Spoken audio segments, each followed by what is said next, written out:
Hello, नमस्कार sir. नमस्कार. Sir, जसं की तुम्ही आधीच्या रेकॉर्डिंगमध्ये सांगितलं होतं, की वातावरणामध्ये खूप मोठा बदल होणार आणि बऱ्याचशा जिल्ह्यांना पाऊस व काही ठिकाणी गारपीटसुद्धा होणार. हो, तर त्याचप्रमाणे आपल्याला वातावरणसुद्धा पाहायला मिळालेलं आहे आणि तुम्ही सांगितलं होतं, की 26 तारखेपासून वातावरण आपल्याला एकदम निष्क्रिय पाहायला मिळेल. म्हणजे काही भागातच फक्त पाऊस राहणार. हो. हो, तर आता सर इथून समोर वातावरण कसं राहणार आणि कोणकोणत्या जिल्ह्यामध्ये पाऊस असेल तर कोणत्या जिल्ह्यामध्ये राहणार? त्याबद्दल एक शेतकऱ्यांना सविस्तर व डिटेलमध्ये माहिती द्यावी सर. तर आजपासून 27 तारखेपासून उन्हाचा पारा वाढणार आहे, उष्णतेची तीव्र लाट येणार आहे. हो. काही ठिकाणी 38, 39 पासून ते 45, 46, 47 हां. पर्यंत हां, हां. पारा जाणार आहे. हो का? म्हणून शेतकऱ्यांनी स्वतःची, पशुधनाची आणि आपल्या पाळीव प्राण्याची हो. आणि वयोवृद्धाची काळजी घ्या म्हणा. बरोबर. त्यांना उन्हामध्ये जास्त फिरू देऊ नका. हो. आणि सांगायचं झालं तर पूर्व विदर्भ आणि पश्चिम 11 जिल्ह्यातल्या शेतकऱ्याला सांगू इच्छितो की हं. आणखीन उद्याचे दिवस थोडं ढगाळ वातावरण राहील. हो. पण उन्हाची तीव्र लाट राहणार आहे म्हणून हे लक्षात घ्यायचं. हां, हां. चांगलं आता 10-15 दिवस आता शेतकऱ्यांना तुमच्या हळदी असेल तर वाळू घाला. आता म्हणजे काही एवढं पाऊस येणार नाही, काही चिंता करायची गरज नाही. हो. फक्त बरोबर. मेच्या शेवटच्या आठवड्यात, मेच्या हं. तिसऱ्या आठवड्यात मात्र वातावरणात बदल होईल. हो, समजा 18 ते 20च्या दरम्यान. हो 20 हो. ते 30च्या दरम्यान. बरोबर. तर त्याच्यात बदल होईल. मग तेवढाच शेतकऱ्यांना अंदाज लक्षात यायचा. तोपर्यंत हळदी वाळून घ्या. आणि हो. सगळ्यात महत्वाचं शेतकऱ्यांनी आपण आपल्या शेतीची कामे करून घ्या. बरोबर. कारण की तुम्हाला सांगतो मराठी सालाप्रमाणे नाही. हो. मराठी साल असते ना समजा बरोबर. शेतकरी साल. हो. तर त्या सालाप्रमाणे आखी झाली ना 19 एप्रिलला. हो. 19 एप्रिल पासून आखेदीपासून कंप्लीट मिरग 40 दिवसाला असतंय. बरोबर. तर मग ती तारीख येते 2-3 जून मराठी सालाचा प्रमाण धरलं तर हो. मिरग निघण्याची. बरोबर. आणि इंग्रजी सालाप्रमाणे 7 जूनला धरतात.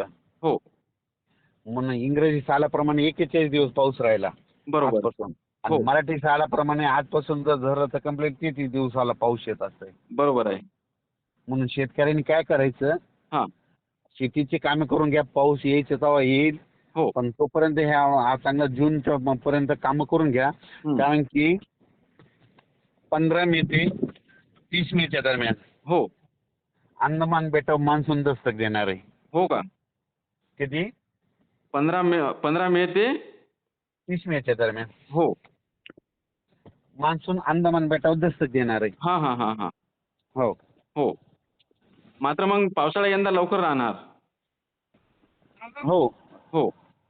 बरं सर, हे जे उन्हाची तीव्रता आहे, ते किती अंशापर्यंत जाण्याची शक्यता आहे? ऊन काही ठिकाणी 44 अंश, कुठं 45, 46, 47 पर्यंत. हो, मात्र यंदा विदर्भात मग मात्र ना काही जिल्ह्यात 47 अंश पर्यंत जाईल. हो का? मात्र यंदा मग रेकॉर्ड मोडणार. हो रेकॉर्ड मोडणार. काही एखाद्या ठिकाणी 48 अंश जाईल. हो का? बापरे! म्हणजे 47 पर्यंत रेकॉर्ड होतं. पण यावर्षी ह्यानं हं. आता ह्यानं 10 मे पर्यंत बघा ना हो. 48 अंशापर्यंत पारा जाईल काही ठिकाणी. हो का? आणि आणखीन एक जर सगळेजण हे ऐकत असतील तर त्यांना सांगा. हां. काही जणांचे लग्नाच्या तारखे कोणत्या 28, कोणतं 30, कोणाचं 1 मे, 3 मे असं हो. तारखे आहे. बरोबर. त्या लग्नवाल्याला एक सांगू इच्छितो की तुमच्या लग्नात पाऊस वगैरे काही येणार नाही. फक्त थंड पाणी ठेवा पिण्यासाठी. बरोबर. हो. हो. आणि आणि निवाऱ्याची व्यवस्था करा. कारण की उन्हाची तीव्रता जास्त आहे. बरोबर आहे सर. हो. मात्र सर मग 20 तारखेच्या समोर आपल्याला मग कोणकोणत्या जिल्ह्यामध्ये ते पाऊस पाहायला मिळेल? 20ला मग अवकाळीच येणार नाही. एक चक्रीवादळ होईल हां, हां, हां. मेमध्ये आणि हो. ते मग चक्रीवादळ मग मान्सून पूर्व पाऊस राहील. हो का? हं. मात्र मग मेची सुरुवात जी आहे, ते पावसाळी राहणार नाही समजा. नाही, नाही. मेच्या सुरुवातीला उन्हाची तीव्रता राहणार.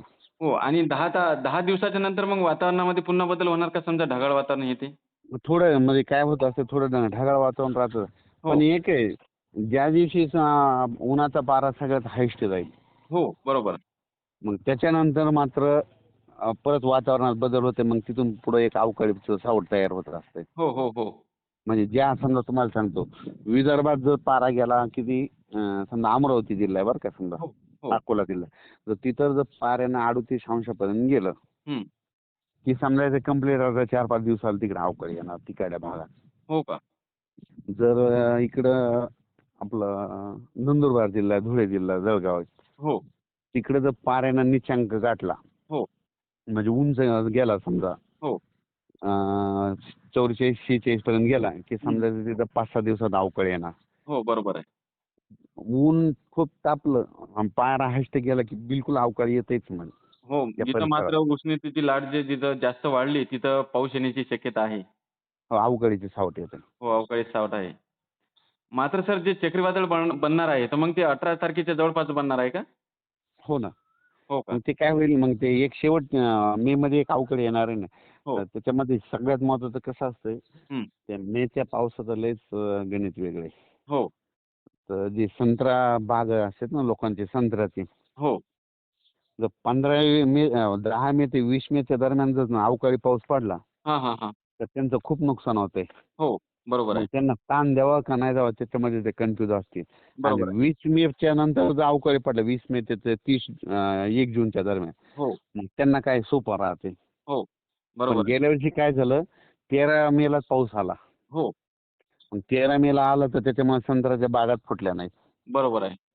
म्हणून यावर्षी त्या संत्र्याचे जे शेतकरी आहेत, त्यांना सांगू इच्छितो की यावर्षी कसं होईल की एखाद्या 20 मेच्या नंतरच अवकाळी येईल. मग त्याच्यामुळे चान्सेस आहे त्यांना. बरोबर आहे. हं.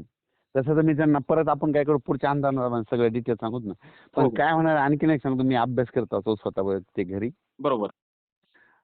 15 मे ते 20 मेच्या दरम्यान एखाद्या 16-17 तारखेला अंदमान बेटावर हं, हं. मान्सून दस्तक देईल तिथं. हो. कुठं? अ, अंदमान बेट. हो, अंदमान बेटावर. 15 मे ते 30 मे दरम्यान. बरोबर. 15 मे ते 20 मे दरम्यान. हो. 20 ला नाही दिले तर 21 ला दरवर्षी देतच असतात ते म्हणून हे सर्व शेतकऱ्यांनी लक्षात घ्यायचं. हो, हो. बरोबर आहे. हो. मात्र पावसाळा लवकर राहणार. शेतीची कामे शेतकऱ्यांनी उरकून घेतली पाहिजे लवकरात लवकर. हां, नेमकं झालं आणखीन आता मी इकडं आलतो पिंपळगावला एक लग्नाला. हां, हां. आणि ज्वारी काढणंच राहिल्याचा. हो, हं, बरोबर आहे सर. हं. मात्र सर हे जे पुढील 2-4 दिवस आहे, तर वाशिम जिल्ह्यामध्ये काय परिस्थिती राहणार समजा पुढील 2-4 दिवसामध्ये? 2-3 दिवस आता ना 25 वाशिम जिल्ह्यामध्ये आज 26-27 पर्यंत थोडं ढगाळ वातावरण राहील. हो, वारं सुटल हो. आणि ऊन वाढल. मात्र पावसाची काही शक्यता? वारं जर सुटलं तर उन्हाची तीव्रता वाढणार. हो, हो. बरोबर आहे. हं. मात्र काय सर पावसाची शक्यता वाशिम जिल्ह्यामध्ये? नाही, नाही. पावसाची शक्यता नाहीच समजा. हो. हो, मात्र ढगाळ वातावरण हे ते आपल्याला पाहायला मिळेल. उन्हाची तीव्रता एकदम हाय आणि काल लेव्हलमध्ये. एक कोणतरी एक एक संस्था होती ती म्हणली की एल निनो. तर तुम्हाला सांगतो हां. आणखीन एक सांगतो. हो, एल निनो असो या नसो. हो, दरवर्षी आपल्या भारतात मान्सून येणार तर येणार, येतो तर येतोच. हे हो. मात्र गणित लक्षात ठेवायचं. बरोबर आहे. येणार हे निश्चित हो, ठरलेलं आहे. बरोबर. म्हणून एल निनो असो या नसो म्हणून काही काळजी करू नका. हो. तुम्हाला सांगतो इंग्रजी महिने सुरू होतात जानेवारीमध्ये. हां, आपल्या महाराष्ट्रात पाऊस येतो जूनमध्ये हां. आणि एल निनो उद्भवतो हो, डिसेंबरमध्ये. बरोबर. मग ज्यावेळेस एल निनो उद्भवणार आहे त्याच्या आधी तर पाऊसच निघून चाललाय. बरोबर आहे. म्हणून तुम्हाला म्हणतो यावर्षी शेतकऱ्याला सांगू इच्छितो सगळ्यात चांगलं चालू आहे. हो, यावेळेस खरीप पण चांगला येणार आहे आणि रब्बी चांगला येणार आहे. बरोबर आहे. आणि खरीप कशामुळे चांगला येणार आहे? यावेळेस पाऊस जेमतेम राहणार आहे. जितका पाऊस कमी राहते ना तितके पिकं चांगली येतात. पिकाला हो, लागेल तसा पाऊस पडणार आहे. म्हणून खरीप चांगला येणार आहे. बरोबर आहे. आणि रब्बी कशामुळे येणार आहे? की ज्यावेळेस समजा पीक भरण्याच्या अवस्थेत काढणीच्या वेळेस ज्यावेळेस परतीचा पाऊस पडणार आहे. हो, मग त्याच्यामध्ये मग रब्बी चांगला येणार. बरोबर आहे सर. म्हणून यावेळेस चांगलं आहे साध्या हो. शेतकऱ्याच्या आणि दृष्टीने. सर यापूर्वी जी तुम्ही रेकॉर्डिंग दिली होती त्याच्यामध्ये तुम्ही सांगितलं होतं की एल निनो म्हणजे काय? म्हणजे तुम्ही सविस्तर माहिती दिलेली आहे त्याच्याबद्दल. आपण ते त्याच्या सविस्तर सांगितलं होतं त्याच्या. हो, ज्या शेतकऱ्यांनी बघितलं नसेल त्या शेतकऱ्यांनी ते व्हिडिओ सुद्धा जाऊन बघायला पाहिजे. हो. हो, त्याला मी टायटलच दिलेलं आहे एल निनो म्हणजे काय? हो ना. हो.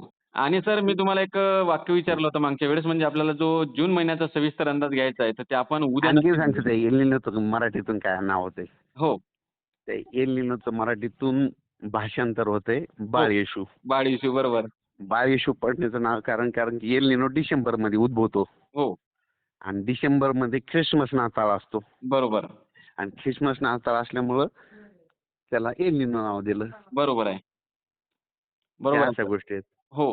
सविस्तर माहिती दिलेली आहे सर तुम्ही त्याच्याबद्दल. हां. हो.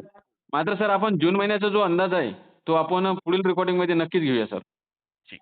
हो. धन्यवाद सर तुम्ही शेतकऱ्यांनी एक महत्त्वपूर्ण आणि डिटेलमध्ये माहिती दिल्याबद्दल.